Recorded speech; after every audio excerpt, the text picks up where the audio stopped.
From the time when miners strapped on 12-foot-long hickory skis and navigated avalanche-prone canyons to a $500 million tourism industry supported by 14 resorts, skiing in Utah spans more than a century. Salt Lake City's 2002 Winter Olympic Games are a product of that history.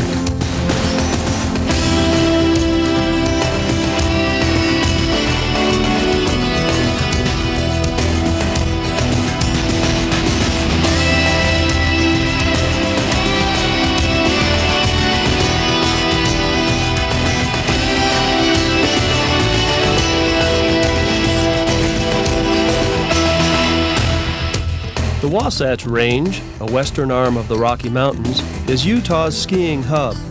It's a 250-mile-long fold rising 12,000 feet above sea level.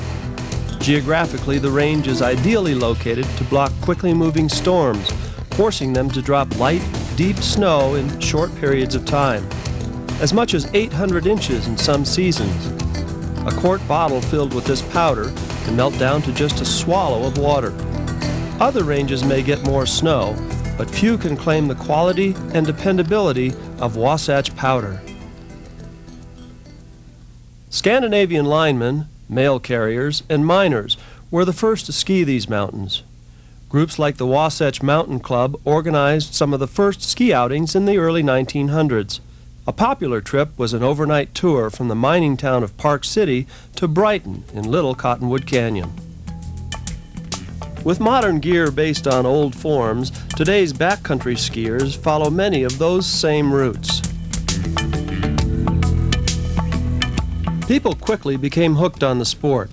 Other clubs put together ski trains to Park City and Ogden in the 1930s.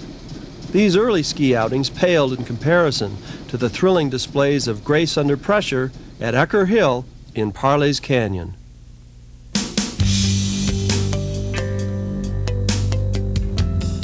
Ecker Hill was the site of several jumping tournaments, such as the 1937 National American Ski Championships. In front of thousands, the best of that era flew here. Engen, Ruud, Fredbo, and Ulen were fierce competitors who commonly traded world record titles, sometimes on the same day. Sigmund Ruud describes riding the wind. The sensation lasts only a few seconds, but it feels like an eternity. With a powerful, self-actuated stance, the jumper glides into space, entirely free and unhindered. Ruud's childhood friend and strongest competitor was a young Norwegian nicknamed the Human Airplane. Alf Engen emigrated from Norway in 1929. He may have been the greatest all-round skier that ever lived. Engen captured 16 national titles and set a number of jumping records. In 1940 and 41, he won national titles in all 4 disciplines: ski jumping, cross-country, downhill, and slalom. This feat has never been accomplished since. Ecker Hill was special for me because I already knew that we had tremendous snow.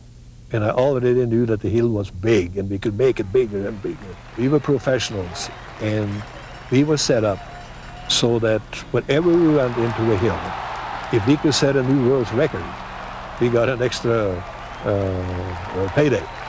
So we wanted to have a hill where we could break the world record. Engen had many accomplishments. He designed and built more than 30 ski resorts, including Utah's Alta, Bryan Head, Brighton, and Snow Basin. He pioneered equipment and skiing techniques, but his greatest passion was teaching. His legacy is the 250,000 graduates of the Deseret News Ski School he helped to launch in 1948. Oh yes, and it's fun watching Alf teach the youngsters. He has a special gift for that. In a few short lessons, he has them skiing so beautifully that their ability often becomes a source of embarrassment to their parents. Alf Engen died in 1997 at the age of 88. Well, Alf Engen, in my opinion, was the epitome of what skiing stood for. His skiing ability was unique, unmatched by anybody. And his personality, of course, was expressed all the time with his smile, his outgoingness, and his happiness. And I think we lost a very, very important part of skiing when we lost Alf Engen.